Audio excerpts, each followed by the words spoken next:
one. Hi, I'm Nicole Lewis. I'm Victoria Guzman. And I am Alondra Rodriguez. We make up Group 2, and today we're going to be talking about Andrew Carnegie.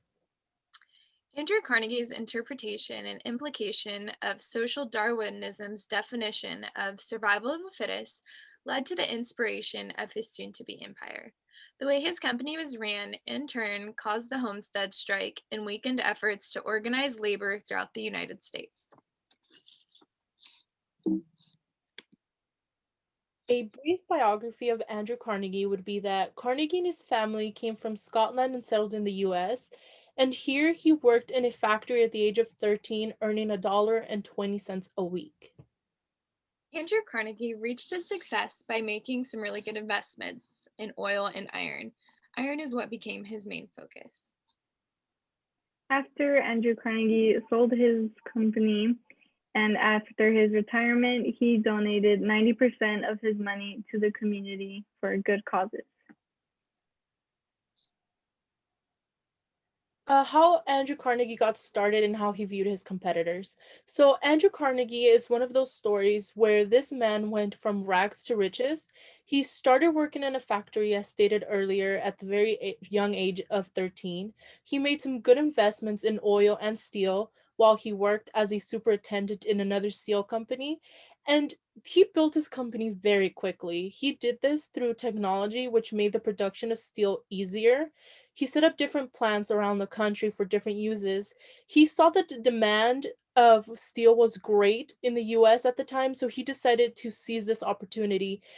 The railroads needed steel for their rails and cars, the Navy needed steel for its new naval fleet, and the cities needed steel to build skyscrapers.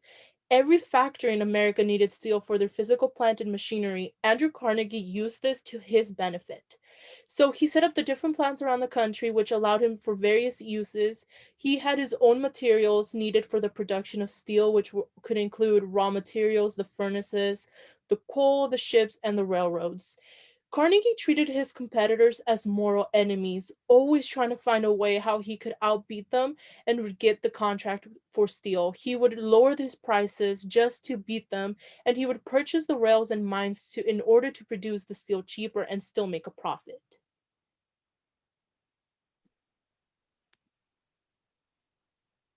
So, how Carnegie treated his employees. Carnegie basically exploited his workers. They worked long hours. It was 12 hours per day, 12 hours per day, 7 days a week. They worked in dangerous conditions. They didn't have the right safety equipment most of the time, if not all. They had low pay, and Carnegie, after he didn't need them anymore, he would just cast them away and replace them with someone younger and newer that could keep up with the demand.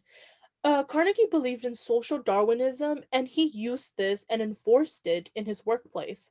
He believed in the survival of the fittest was the most important, which would be the gap between the wealthy and the rich. In this case, his own very wealth. The government should not waste their time helping out the poor was the main motto, which is what kept Carnegie in the ability to exploit his workers as he did. He embraced the capitalism and racism of the society at the time, which would be that some races were superior to others, end of story. He believed that money was good just in the hands of very few men. Example, wealthy men like himself that did not grow up with wealth were smart and would not exploit her earnings. They would just nurture them and grow them. In contrary to someone who was born with money, they would just blow it off once they got it. So, his employees. So, as was previously stated, his employees were very mistreated, and they were also only allowed one day off a year, which was Independence Day. And in 1893, a plate mill worker in one of Carnegie's mills by the name of William McQuaid made the following statement: "We stop only the time it takes to oil the engine." So this was about 3 to 5 minutes. And later on in his quote, McQuaid was mentioning how that was pretty much the only time, and this wasn't even always, that they got to eat a bite or get a drink of water. So it was a really, really brutal environment for them. So the homestead workers at the Homestead Mill, who reflected the feelings of other steel mill workers, believed that Carnegie was very insensitive to their needs. In turn, Carnegie despised the union in which they belonged to. So the Homestead Strike. In July 1892, the contract Carnegie held with the AFL was about to expire. The steelworkers that worked for him belonged to the Amalgamated Association of Iron and Steelworkers, and this was a union, and it was one of the most important unions that was a member of the American Federation of Labor, or the AFL. And this was due to its sheer size of 24,000 union members, which at the time was really huge. So and during this month, Carnegie decided that he was going to get rid of the Steel Workers Union and no longer hold the contract with the AFL.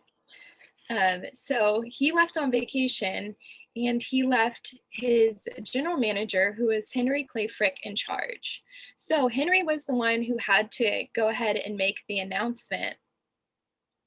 And the reason that they wanted to get rid of the Steelworkers Union to begin with was that it would allow them to employ non-union workers and pay lower wages, which Henry and Carnegie were both on the same page about. They both were really money hungry and would like to increase their wages and didn't really care much about the treatment or the wages of their employees.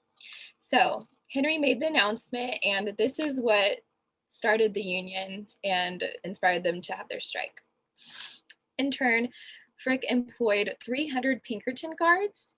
At the time, the Pinkertons were American independent police force that were really highly respected and involved in a lot of major American affairs, and they were very well known. So on July 5th, the Pinkerton guards attempted to land near the steel mill in Homestead using barges. So they floated down the river and hiding in these barges, and were planning to surprise the mill workers. But unfortunately to them, the strikers were waiting for the guards, and they started a gunfire battle. This battle actually lasted for a total of 8 hours, and it ended with 35 dead and 60 wounded. So after this battle and the strike in general, the opinions really turned against the union after the news of the strike, mostly because of their involvement with the Pinkertons. The Homestead strike did not officially end until the governor of Pennsylvania sent more than 8,000 National Guard soldiers to their location. And other than slightly damaging Andrew Carnegie's reputation, it also weakened the union because Carnegie and Frick stopped employing workers that were a part of the union or had any participation in the strike. And also the strike breakers who were a part of it, they completely lost their jobs permanently at the plant. And of course, the deaths and the injuries between the Pinkerton agents and the workers was a bad loss, sad loss. It also caused a racial overtone where the union would block strikebreakers or anyone that would try to cause a violence or complain, which to them, they consider the African Americans as them.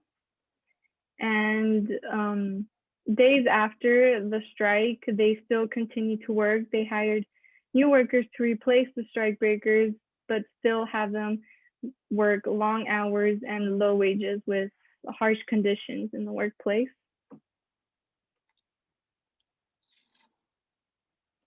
Now, there is still a big debate on whether Andrew Carnegie is a hero or a villain, but Andrew Carnegie did have his own ideas and view of the world, which helped him become a famous businessman and philanthropist.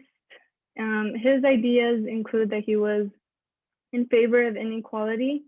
He believed that the gap between the rich and the poor should maintain that way and that it's beneficial that way.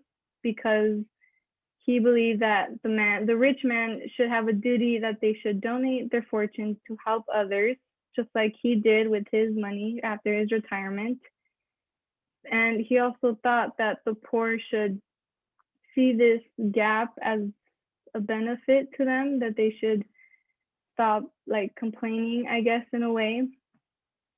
And he also believed in the survival of the fittest. He believed that there are some people out there that would be good for a part and some that just aren't. And I guess it's up to a lot of people with their opinions to see if he is a hero or villain. So thank you for watching our presentation, and here are all of the sources that we use.